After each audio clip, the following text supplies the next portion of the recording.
کہانی کو اسٹارٹ کرتے ہیں۔ لوگ بینک میں حج پہ جانے کی درخواستیں جمع کروانے آئے ہوئے تھے۔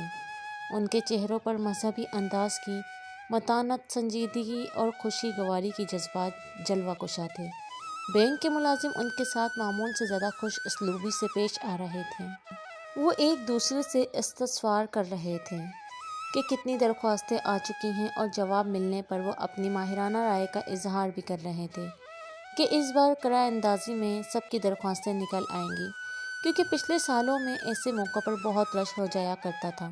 اس سال ایک تو مہنگائی بہت ہوئی ہے، حج پہلے سے کافی زیادہ مہنگا ہو گیا ہے، اور دوسرا کورونا وائرس کی وجہ سے بھی کچھ خوف و ہراس پھیل گیا ہے۔ ابھی یہ سلسلہ چل ہی رہا تھا اور درخواست گزار ابھی فارموں کے مختلف مراحل سے گزرنے کا انتظار کر رہے تھے۔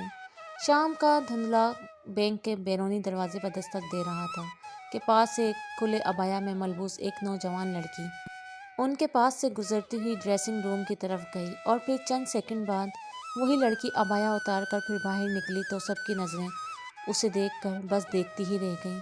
اس نے ضرورت سے زیادہ ٹائٹ پینٹ پہنی ہوئی تھی، اور اس کی ٹانگوں کے اوپر کے حصوں تک بھی نظروں کو دیکھنے کی اجازت مل رہی تھی، کیونکہ اس کی کرتا نما شرٹ کچھ اٹھی سی تھی۔ اس لڑکی نے بینک کے فرش پر ایک راؤنڈ لگایا اور پھر واپس ڈریسنگ روم میں چلی گئی، اور چند سیکنڈ بعد اسی کھلے سے کالے رنگ کے عبایا میں گھری ہوئی پھر باہر آ گئی۔ ایسے لگا جیسے اس نے کسی بڑے کام کی ریہرسل کی ہو۔ اس کی چال ڈھال میں عجب سی کشش تھی کہ نظروں کو اس کی جانب اٹھنے کے لیے دل کی اجازت درکار نہ تھی، اور نظروں کی برق رفتاری اس کے بدن کے محلے میں داخل ہوتے ہی ایک تھکی ہوئی ندی کی سی سست روی اختیار کر لیتی۔ اس کی جوانی بھی مستانہ تھی اور اس کی ادائیں بھی لاابالی۔ اس نے کئی ایک چاہنے والوں کو ترسا کے رلا تھا، اور اب وہ خود بھی معاش کے ہاتھوں کچھ مجبوریوں کے صحراؤں کی ریت بنتی جا رہی تھی۔ معاش بڑوں کو چھوٹے بنا دیتا ہے، یہ اپنا ہی ایسا طلسم رکھتا ہے جو باقی کسی بھی جادو سے کمتر نہیں ہے۔ یہ انسان کو کوٹھوں سے اتار بھی دیتا ہے اور کونٹھوں پر چڑھا بھی دیتا ہے۔ حالات کی تنگی آہستہ آہستہ انسان کو کسی ایسی تنگ گلی میں لے جاتی ہے کہ جس سے نہ تو واپسی ممکن ہوتی ہے اور نہ ہی کسی دوسری سمت کا سراغ ہی ملتا ہے۔ مدیحہ کے باپ پر فالج کے اٹیک نے اس کے گھر کے حالات کو کچھ اس طرح بدل کر رکھ دیا تھا جسے فطرت دن کو رات میں بدل کے ہر طرف گہری تاریکی پھیلا دیتی ہے۔ اس کی تعلیم مکمل ہوئے بغیر ہی اختتام پذیر ہو گئی، اور وہ وقت کی اس تبدیلی پر کف حیرت ملنے کے سوا کچھ نہ کر سکی۔ اس نے ایک دو پرائیویٹ اسکولوں میں بھی کچھ مہینے کام کیا، لیکن اسے کسی اچھی جاب کی تلاش تھی جس کی تنخواہ سے اس کے گھر کا گزارا ہو سکے، اور دوسرا اسکولوں کی جانب اس کا ٹرینڈ بھی نہیں تھا۔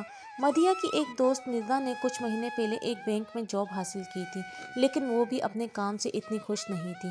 کام کی ٹینشن صبح سے شام گئے تک دفتر میں موجودگی اور پھر لوگوں کے رویے اسے بھی پریشان کر رہے تھے۔ لیکن بینکوں میں عام ماحول کی سی آلودگی نہ تھی۔ گرمیوں میں ٹھنڈک اور سردیوں میں گرمائش کا ماحول بہت زیادہ VIP محسوس ہوتا ہے۔ صاف ستھرے ماحول کی کشش بہت سی لڑکیوں کو بینکوں کے چارم میں مبتلا کر رہی تھی۔ اس کا اپنی بینک کی جاب کرنے والی دوست سے رابطہ تھا۔ وہ اسکول کے زمانے سے ہی اس کی بہترین دوست رہی تھی، اور ابھی تک اس کے ساتھ تعلقات میں کوئی ناگوار موڑ نہیں آیا تھا۔ اس نے اپنی دوست کو اپنی معاشی پریشانی سے آگاہ کیا اور اسے ریکویسٹ کی کہ اگر اس کے بینک میں کوئی جاب نکلے تو اسے ضرور آگاہ کرے۔ وہ بہت مجبور ہے اور جلد از جلد کوئی جاب کرنا چاہتی ہے۔ اتفاق سے کچھ ہی ہفتوں بعد اس کی دوست سے اسے فون آیا اور بتایا کہ اس کے بینک میں ایک سیٹ خالی ہو رہی ہے، اور اگر وہ بینک میں جاب کرنے کی خواہش مند ہے تو اس کے گھر آ کر اس سے ملاقات کر لے تاکہ وہ اسے بینک میں جاب سے متعلق کچھ باتیں سمجھا دے۔ اس کو اس اطلاع کے ملنے کی خوشی بہت ہوئی، اور ساتھ ہی تعجب بھی ہوا کہ ایسی کون سی باتیں ہیں جو اس کی دوست سے اسے سمجھانی ہیں۔ مدیحہ نے اپنی دوست کے گھر جانے کا فیصلہ کیا تاکہ علیحدگی میں اس سے بات کی جا سکے۔ اس کی دوست نے اس سے بتایا کہ بینکوں میں مینیجر کے اختیارات کافی زیادہ ہوتے ہیں، اور یہ بھرتی بھی اس کے مینیجرز نے ہی کرنی ہے، اور اس کی خوشنودی کام ملنے یا کام کرنے دونوں میں ضروری ہوتی ہے، اور اگر مینیجر کسی بات سے ناراض ہو جائے تو وہ کام سے جواب بھی دے سکتا ہے۔ بینکوں نے پرائیویٹ ہونے کے بعد زیادہ تر اختیارات مینیجرز کو دیے ہوئے ہیں، اس لیے ان کی رضامندی بینک میں کام کرنے کے لیے ضروری ہے۔ ملازمت میں یہ فقرہ تو تم نے سنا ہی ہوگا، نوکر کہا تے نخرہ کہا۔ نردا نے کچھ معنی خیز انداز میں اپنی آنکھوں سے کوئی بات مدیحہ کے ذہن میں اتارنے کی کوشش کرتے ہوئے کہا۔ ہاں یہ بات تو ہے، ہر جگہ یہی ماحول ہے، مدیحہ نے بات سمجھتے ہوئے کہا۔